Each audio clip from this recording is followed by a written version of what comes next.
Hey everyone, it's Marianne from the New York City Organization of Public Service Retirees. Today is July 9th. Yesterday, the United Federation of Teachers made a post on their social media making a statement about their healthcare. I want to share with you that statement and, in true form to our organization, debunk some of their points because it's important to tell the truth about what happened and how it happened. But the issue is that they are rewriting history. And in 2022, we did a video where we told everyone that was an active employee, please listen to us. We're retired. We're not on your job, but please listen to us because what's happening to us is going to happen to you. When they're done coming after us, they're going to come after you.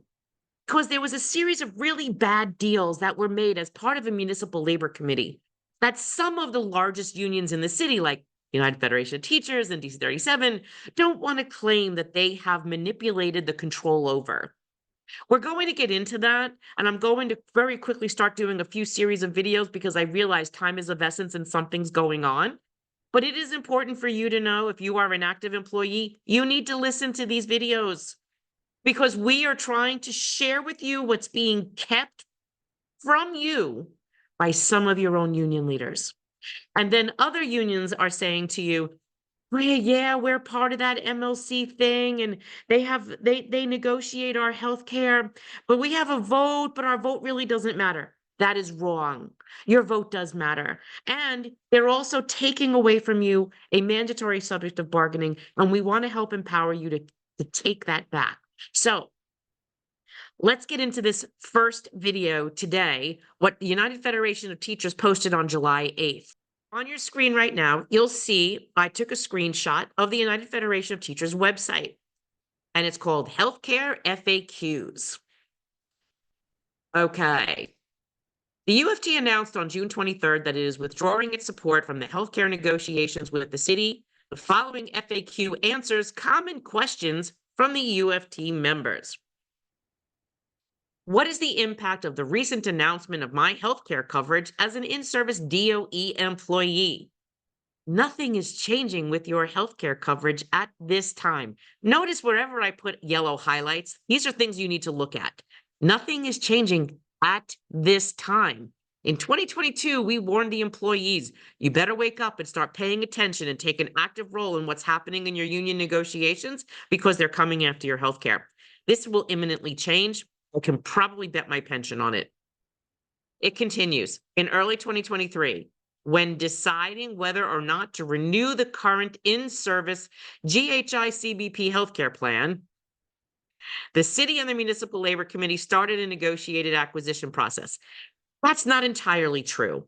In 2022, and I will show you a video in a moment, the unions had just forced us in 2021, the Medicare eligible retirees, they stripped them of all of their choices of plans, forced them into a Medicare Advantage plan, which is privatized Medicare that acts kind of like the HIP HMO plan, forced us all into that plan, took away our choices of other plans, and said to us, if you want to stay in the plan that you're currently in, which is your equivalent of your GHI plan, you're now going to have to pay for it.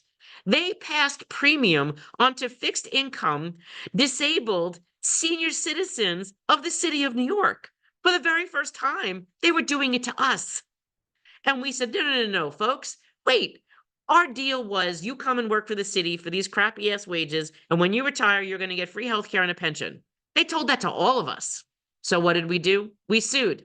I know, you probably haven't been following, but I can catch you up in another video.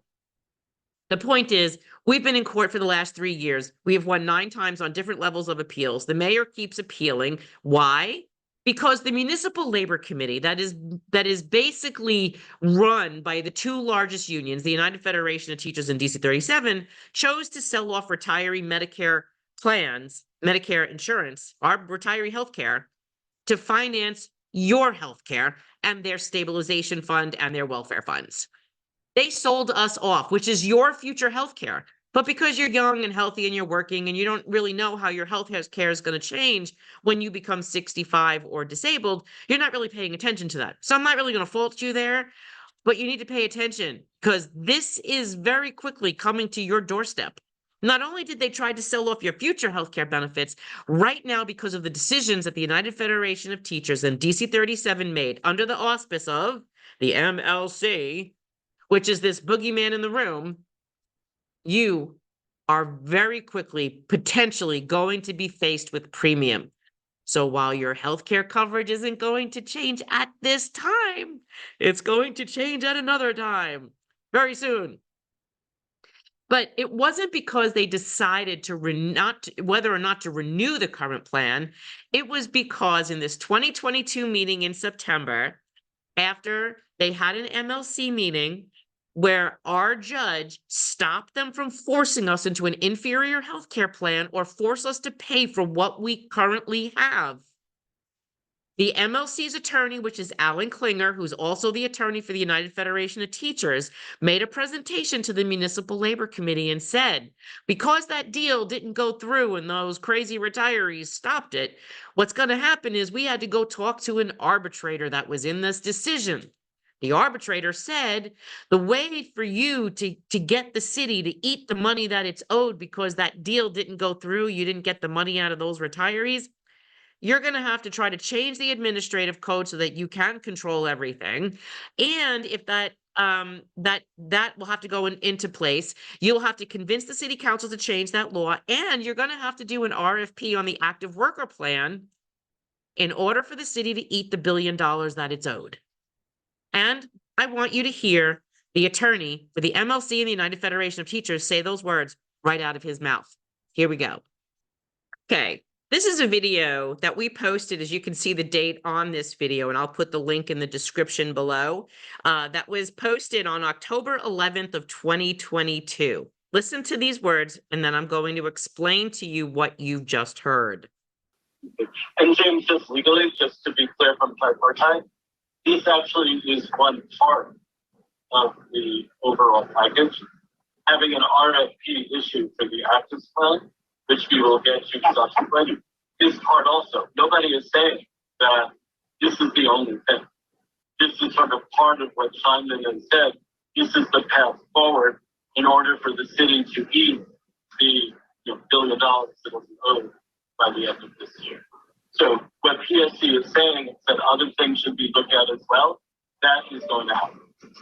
Who you just heard was Alan Klinger, a municipal labor attorney, who's also the attorney for the United Federation of Teachers, does work for CWA 1180 and many other locals, including DC 37 and others.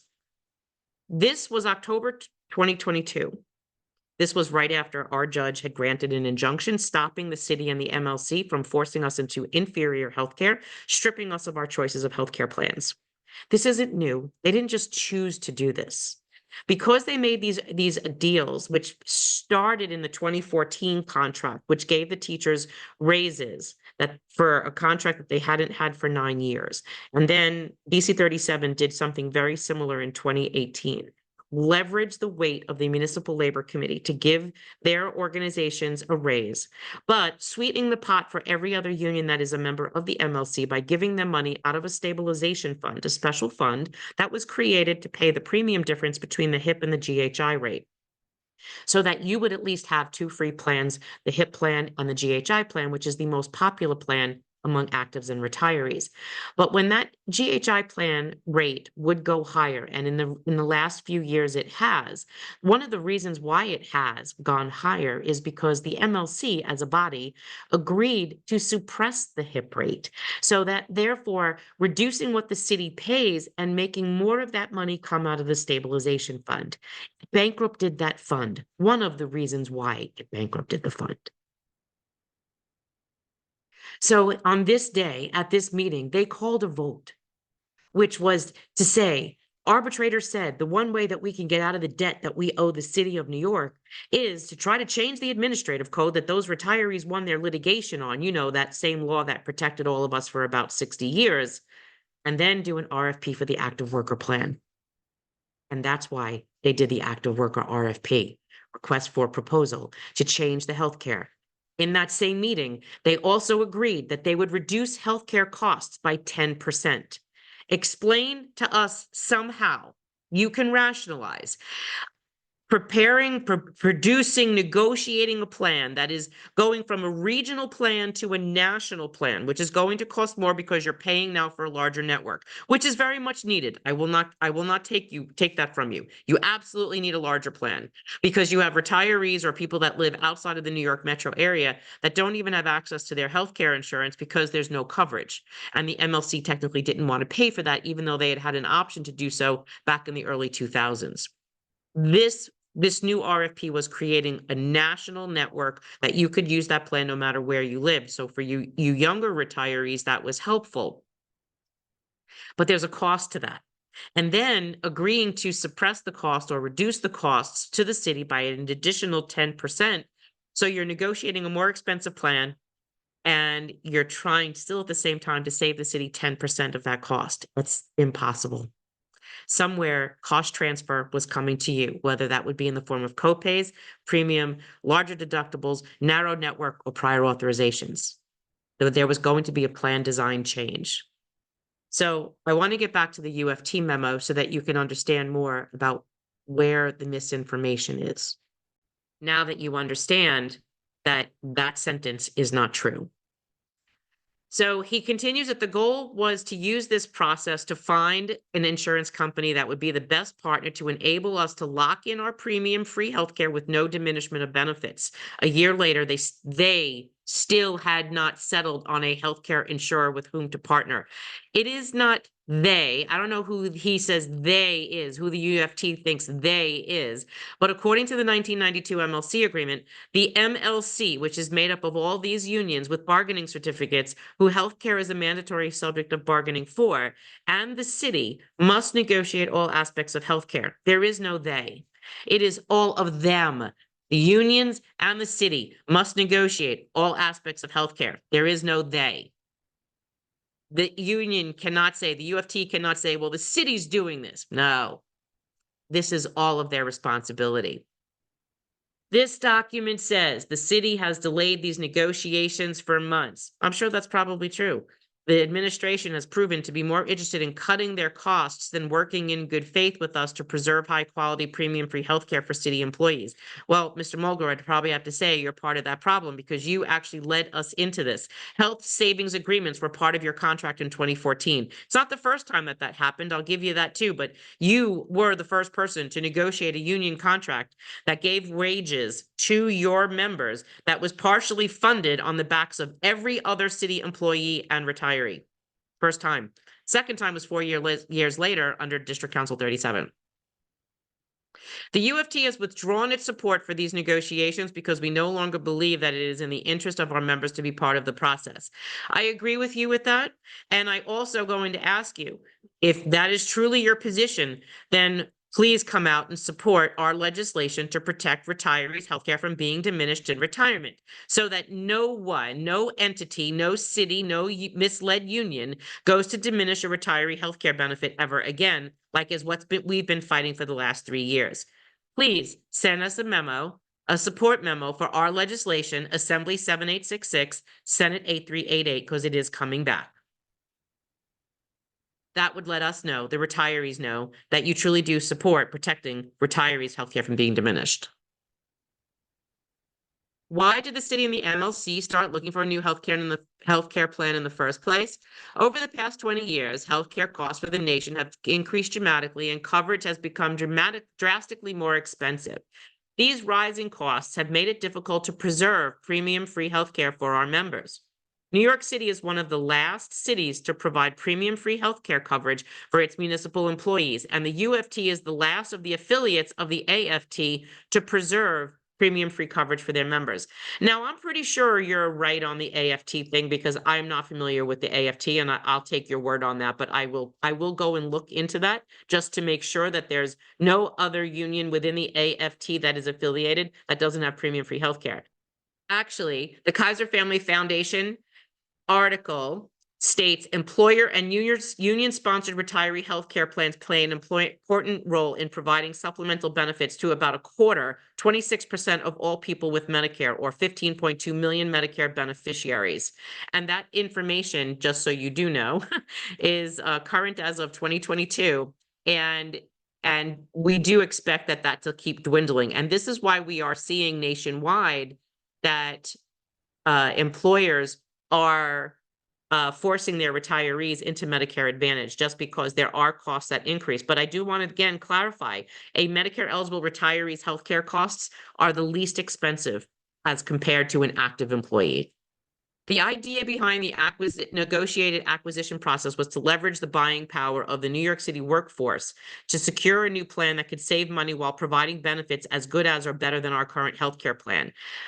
Mr. Mulgrew, I'm going to tell you that this is absolutely probably what you said to everyone to justify what you did, but we have proved time and time again and in court that the plan that you negotiated and spearheaded and pushed us into in 2021 and then again in 2023 is inferior to traditional federal Medicare.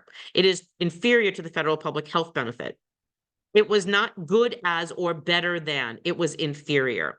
And it also put impediments in our way of accessing our care into a plan that many of our doctors and hospitals didn't accept. If you're going to perpetuate the lie, we're going to have to keep calling you out on that. That's why many of us have absolutely no confidence in your union or the Municipal Labor Committee in negotiating healthcare, because you keep pushing the lie that the plan that you negotiated, while saying that if it was determined to be worse than what we had, you would never push it. Even your own lawyer said, this is just an option. We haven't actually decided upon it yet, when of course you did, and then forced us all into it. And then we had to get a court stop it again. So that there falls flat. The union has emphatically stated that it will not agree to anything that diminishes benefits and causes premiums. But of course, that's exactly what you did. You tried to force premiums onto retirees in 2021 if we wanted to keep the one plan that all of our doctors and hospitals took. You did that. You diminished that for us. The healthcare plan also had prior authorizations and copays, which we never had before. And we're on fixed incomes, and our incomes are way smaller than what you make. What does this change in the UFT's position mean for the future of our healthcare? The UFT, as part of the MLC, will continue to do everything we can to preserve and protect high quality, premium-free healthcare for all New York City municipal workers and retirees, but we cannot count on the city to be a willing partner in this effort. We will push the MLC to find a new strategy going forward. Well, I would say the first strategy is not to leverage all of the other unions in the body of the MLC. Out of 102 unions, it was primarily 2 unions that pushed this and could have passed the motion without everybody else. You also, going back to that 14 and 18 agreements, you never laid out to everyone the detriments of what was happening. The savings in order to get your raises and finance that extra cash into your welfare funds was at the detriment of your entire healthcare program. Today, the entire healthcare program as we know it is in jeopardy because of the decision of the United Federation of Teachers and the District Council 37, and how your leadership and your attorneys sold what you were doing to everyone. The United Federation of Teachers, as part of the MLC, will continue to do everything we can to preserve and protect high quality premium-free healthcare. Michael, what you did diminished our healthcare, and you passed premium on to us. And when you say, as just a couple of weeks ago, that you wanted to provide a premium-free option with a premium-free healthcare with a pay-up option, you're encouraging premium on everyone, active workers and retirees. So that really does not speak truth, Michael. It really doesn't. In this section, you go into talking about the New York Health Act, and I know that there's a lot of teachers, active and retired, that do support it. You say that you're concerned that your unions will not have a say in this type of coverage or benefits that city employees will get, but you do have 3 union seats on the board. And I have to tell you, the retirees have absolutely no seat on the MLC. And yet you found absolutely no problem with stripping benefits away from us that we earned and paid for. You have 3 seats that would be on that New York Health Act panel. That's 3 more than the retirees had in the MLC. And yet you still tried to strip us of everything that we earned. You then close this document with saying, what is happening with the New York City retirees and Medicare Advantage? The UFT has withdrawn its support for the Medicare Advantage plan. I'm going again, ask you one more time.